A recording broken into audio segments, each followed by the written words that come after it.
سپیڅلې خاورې جانان مې ایښي دي په تا کې قدمونه و د مکې سپیڅلې خاورې خدای معززه د نبي پر رخسار کړینه د مکې خاورې حسن دارې و جلوه دارې خدای درکړه.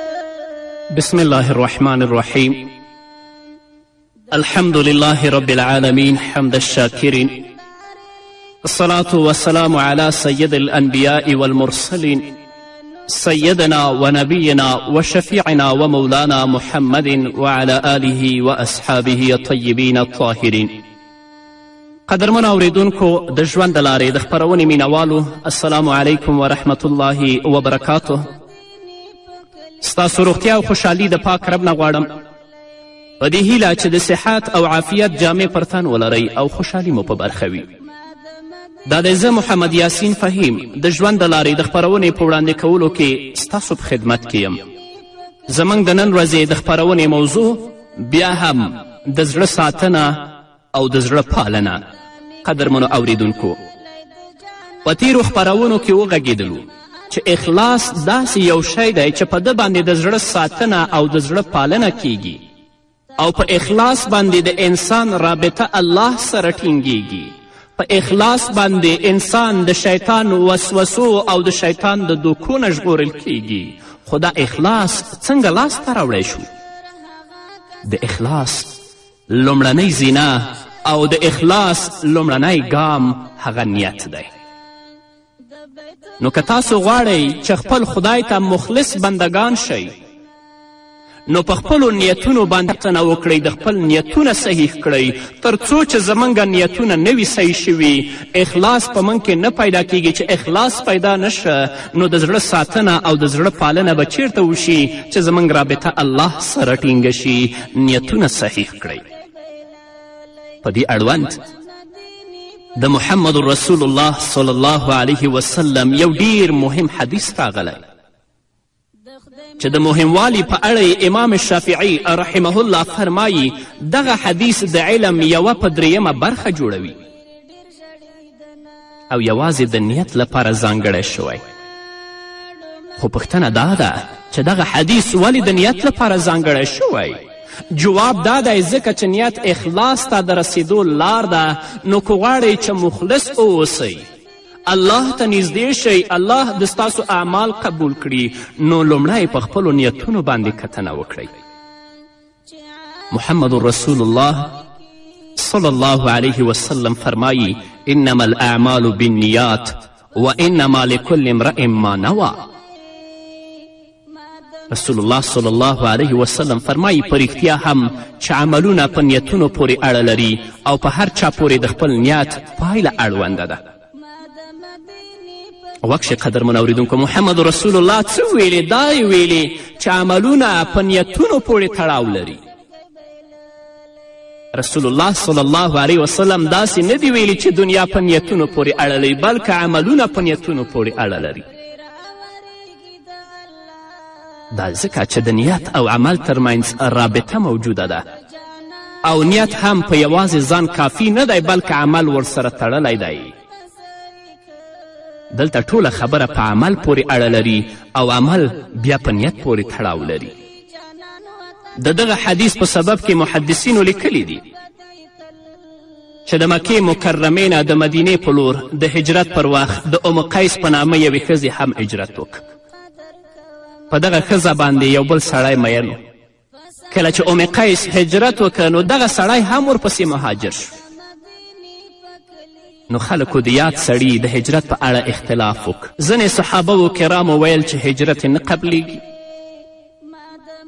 خو محمد رسول الله صلی الله علیه وسلم وفرمایل څوک چې د الله او رسول لپاره هجرت کوي، د هغوی هجرت د الله او رسول لپاره دی. فمن كانت هجرته الى الله ورسوله فهجرته الى الله ورسوله.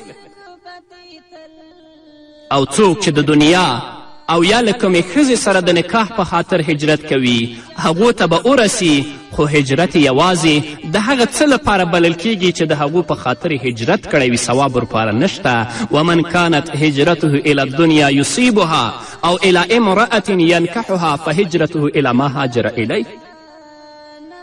ګورې ټولو هجرت کړی و نبی کریم صلی الله علیه وسلم سره، خو هغو کسانو چې په خپل هجرت کې د الله او د الله د رسول رضا لټوله، الله رب العزت هغو ته ثوابونه ورکړل ځکه چې نیت یې صحیح و، عمل د هجرت ټولو کړی. اما کوم سړي چې د هغه هدف دنیا وه یا ښځې سره نکاح وه، هغه لپاره هیڅ کم اجر و ثواب نشته ځکه چې نیت د ثواب هغه نه و کړی.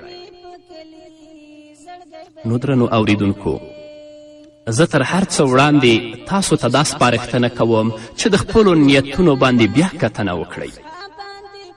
د نیت په لټه کې اوسئ ځکه د قیامت په ورځ به هره پوښتنه د نیت په اساس وي او هره جزا او سزا به هم د نیت له مخې ورکول کیږي.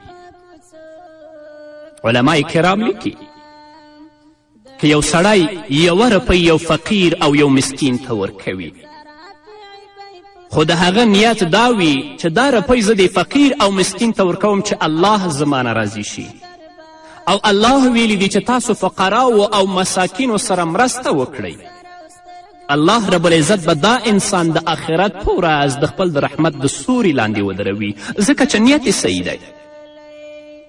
او که بل کس په لکونو روپۍ ویشي او خلکو ته ورکوي خو هغه نیت د ثواب نه لري، دا نیت د هغه په زړه کې نشته چې یو مسلمان سره همدردي کول، فقیر او مسکین باندې شفقت کول، هغو سره مرسته کول، په دو باندې الله راضي کیږي، دا یې په نیت کې نشته.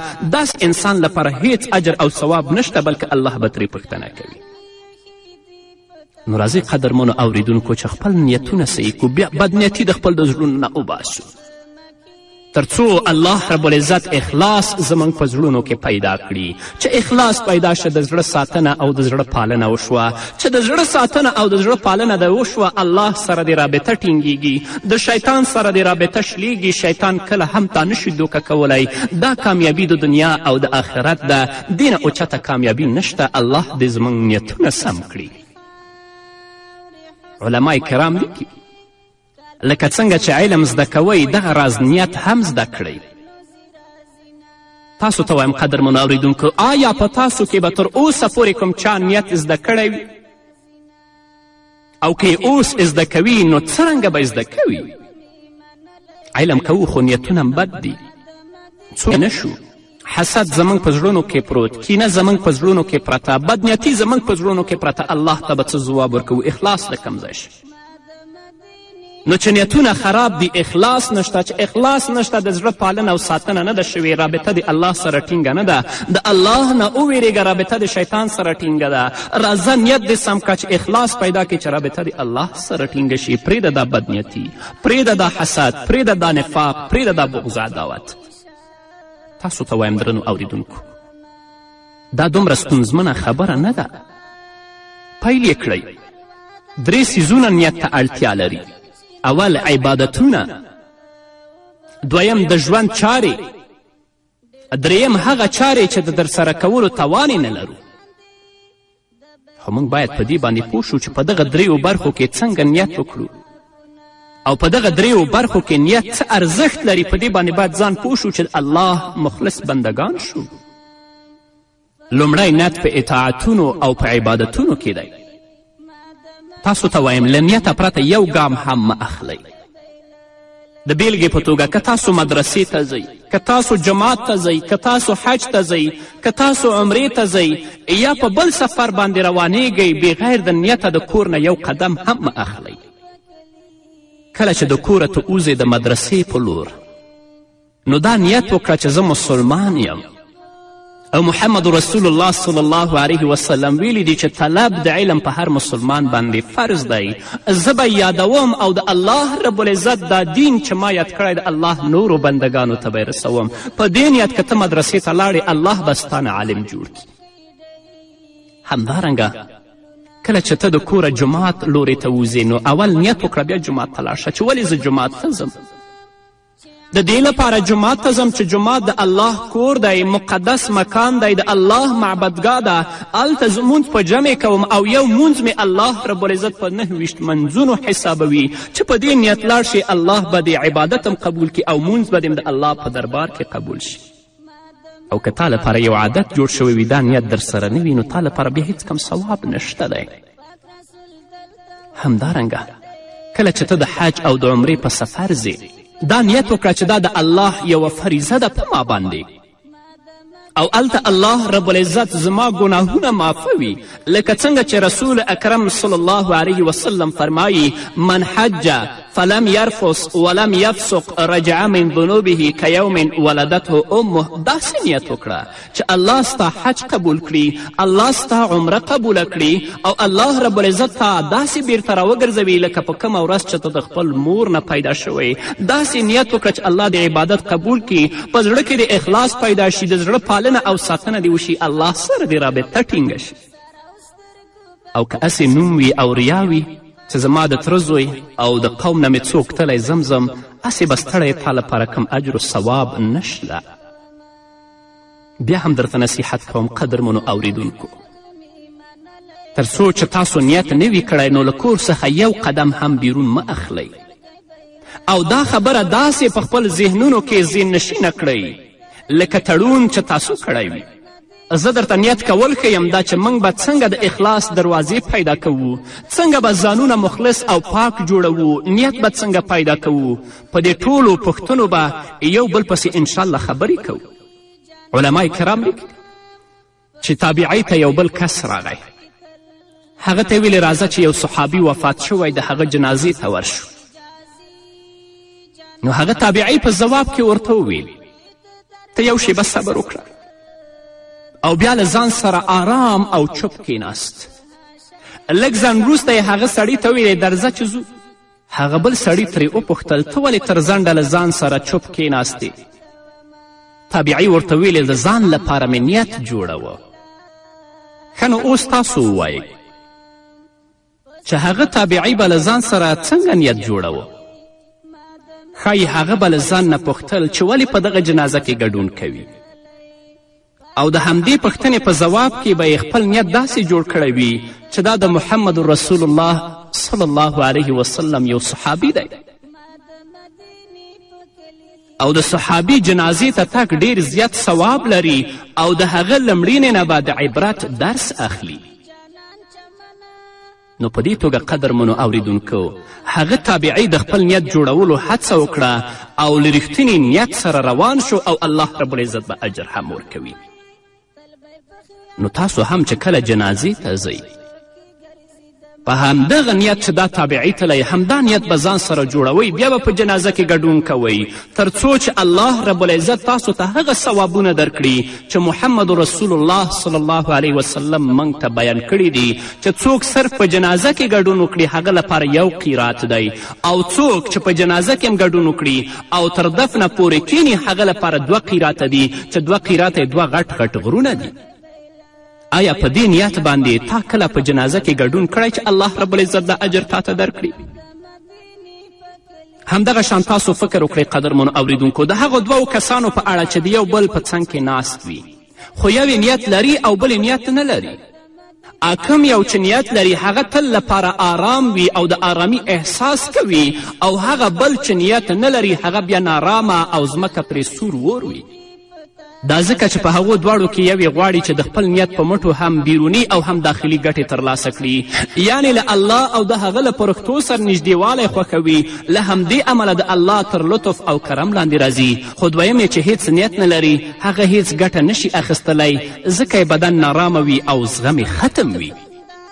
نو که غواړئ قدرمنو اوریدونکو چې اخلاص تاسو په زړونو کې پیدا شي، د خپلو زړونو پالنه او ساتنه وکړئ، الله سره رابطه ټینګه کړئ، د شیطان نه لرې اوسئ، نو په خپلو نیتونو باندې بیا کتنه وکړئ چې نیتونه هم سم شول، بدنیتي د ستاسو د زړونو نه ووتله، نور هر څه بیا سم دي. په همدې هیله قدرمنو اوریدونکو نور به واورو خو د یوې دمې نه او وروسته په سر او سترګو مې منلی و د مکې سپېڅلې خاورې جانان می یخی دی پتا کی قدمنا ود مکی سپیڅلی خاورې خدای معزز د نبی پر رخسار کړینا د مکی خاورې حسن دارې وجلوه دارې خدای درکړ. قدرمنو اوریدونکو بیا هم زموږ سلامونه او نیکې هیلې ومنئ. تاسو ته به معلومه شوي وي چې نیت په اطاعتونو کې څومره اثر لري. چې بې نیته عبادت الله د سره نه قبلوي هغه کې تاسو ته کم اجر نه درکوي، خو په کومو عبادتونو کې چې نیت وي د الله رضا وي هغه الله قبلوي. له همدې امله کله چې عبادتونه په عادتونو بدلیږي نو د اطاعتونو سره شوق او مینه له منځه ځي. دلته په عبادت باندې د عبادت له بدلیدو څخه مقصد دا دی چې عبادتونه سړي ته لکه عادتونه داسې شي، نیت یې له منځه ووځي.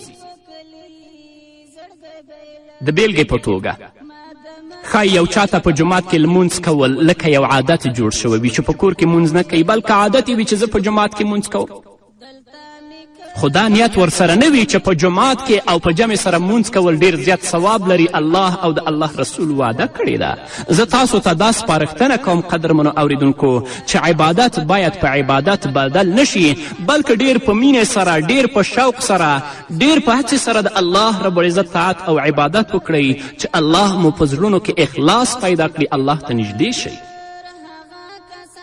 زموږ هره خور چې کله حجاب اغوندي د کوره وځي، دا حجاب اغوستل باید زموږ خویندو لپاره یو عادت نه وي، بلکې د حجاب په اغوستلو کې او پرده کې یو نیت هم ولري. د هغې نیت دا وي چې دا الله ماته امر کړی، د الله رسول ماته ویلی دی چې مسلمانه خور دی باید باعفته او باحجابه وي. نو که زموږ خور داسې نیت وکړه الله به اجرم ورکي، الله به په زړه کې اخلاص هم پیدا کړي، رابطه به الله سره ټینګه شي او د شیطان د وسوسو نه به الله وساتي. د متدینو، دینداره او خدای پرسته خلکو د ایمانونو د سستوالي یوازینی لامل دا دی چې د عبادتونو په ترسره کولو کې هڅونه نشته. دلته له هڅونې نه مقصد همدغه نیت دی. موږ نیت کوو او ځان یو کار ته هڅوو، خو چې دا هڅونه نه وي نو د نیتونو بیا رغونه پاتې شي او هر عبادت چې کیږي لکه د یو عادت په بڼه وي، نو چې د عادت په بڼه و په زړه کې اخلاص له منځه لاړه. چې اخلاص لاړه انسان خراب دی. که تاسو ولیدل قدرمنو اوریدونکو چې یوې خور حجاب ته مخه کړه، یعنی محجوبه شوه، ښایسته جامې واغوستې، خو وروسته الله نخواسته له حجاب نه لاس وکښ، نو دا په طبیعي توګه نه یوازې یوه ستره ګناه ده بلکې د خدای د قهر او غضب لامل هم کیږي. خو اصلي خبره دا ده چې دغې ښځې ولې حجاب ته مخه کړه او ولې بیرته حجاب پرېښوده. کیدای شي په لومړي سر کې دغې خور په اخلاص سره او پاک نیت سره حجاب اغوستی وي. زه دا نه وایم چې له لومړي سره به بې اخلاصه وي، ښایي په پوره صداقت به د الله د رضایت لپاره حجاب اغوستی وي. خو دا چې ولې حجاب لرې کړی، اصلي پوښتنه همدا ده چې ولې لرې کړی. دا یې ځکه لرې کړی چې خپل دغه نیتونه دې خور هیر کړل، نو ورسره یې سم حجاب هم هیر کړ. په سر کې چې دې حجاب اغوستی و د دې مقصد دا و چې زه په فتنه کې ونه غورځېږم او نور هم په فتنه کې وانه چوم. دا الله ماته ویلي چې ښایسته جامې واغونده، محمد رسول الله راته ویلي چې ښایسته جامې او حجاب واغونده، خو اوس چې حجاب لرې کړی هغه نیت چې دې درلوده هغه نیت یې هیر که.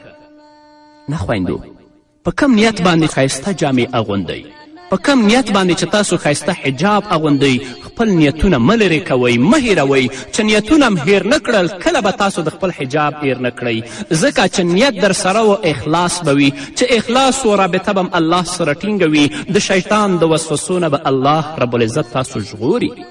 که دغې خور هره ورځ له ځان نه پوښتلی وای چې زه ولې حجاب کوم او خپله پوښتنه یې داسې جواب کړې وای چې د خپل رب د اطاعت په خاطر د محمد رسول الله صلی الله علیه وسلم د پیروي په خاطر، له مؤمنو ښځو سره د تشبیه په خاطر، له خدای څخه د شرم او حیا په خاطر، د الله د رضایت په خاطر حجاب کوم، او که هره ورځ خپل دغه نیت په خپل زړه او فکر کې وپالي، نو د بې حجابي کېدو په ځای به خپل حجاب کې نوره هم مخلصه شي.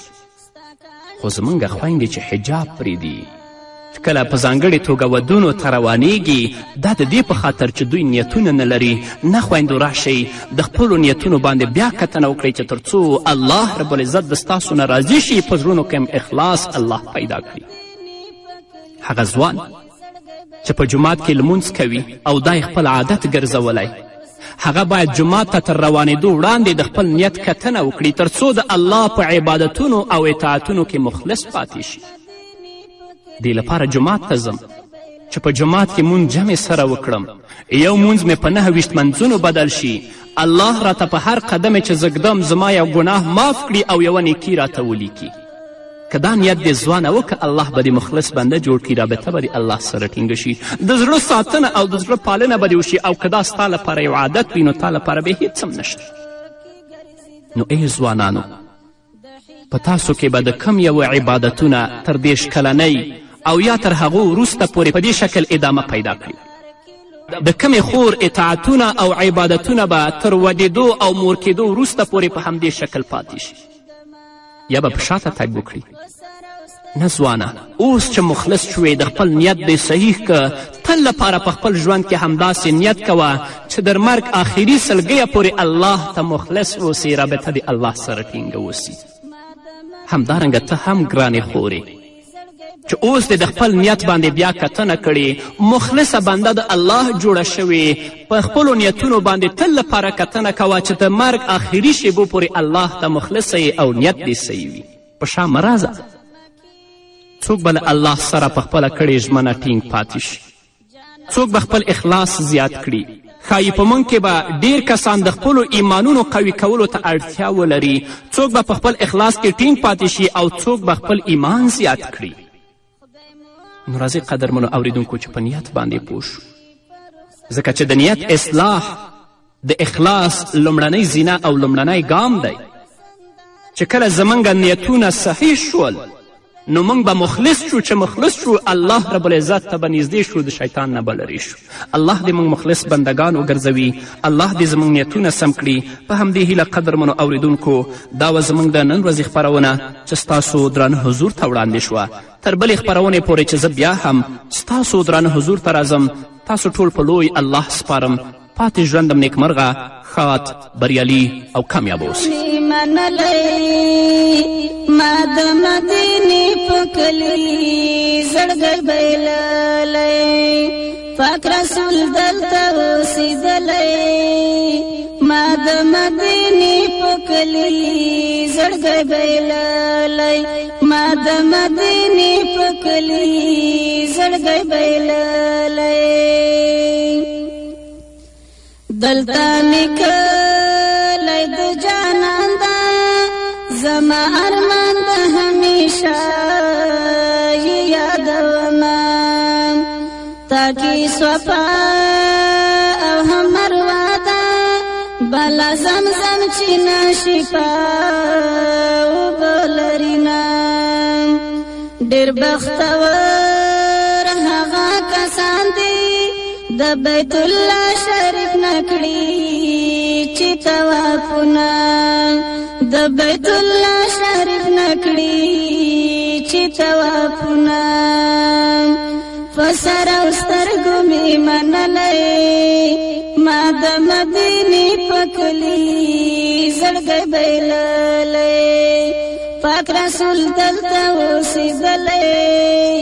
ما د مدینې په کلي زړګی بایللی، ما د مدینې په کلي زړګی بایللی. د خدای محبوب ترې مسافر شو، د خپل وطن پسې به ډېر ژړېدنه.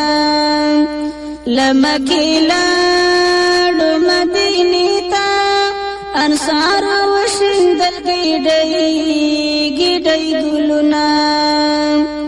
د یثرب نوم پر مدینه شوه چې عرب جانان پرې کېښول قدمونه چې عرب جانان پرې کېښول قدمونه په سره مې منلی ما د مدینې په کلي زړګی بایللی پاک رسول دلته اوسېدلی ما د مدینې په کلي زړګی بایللی ما د مدینې په کلي زړګی بایللی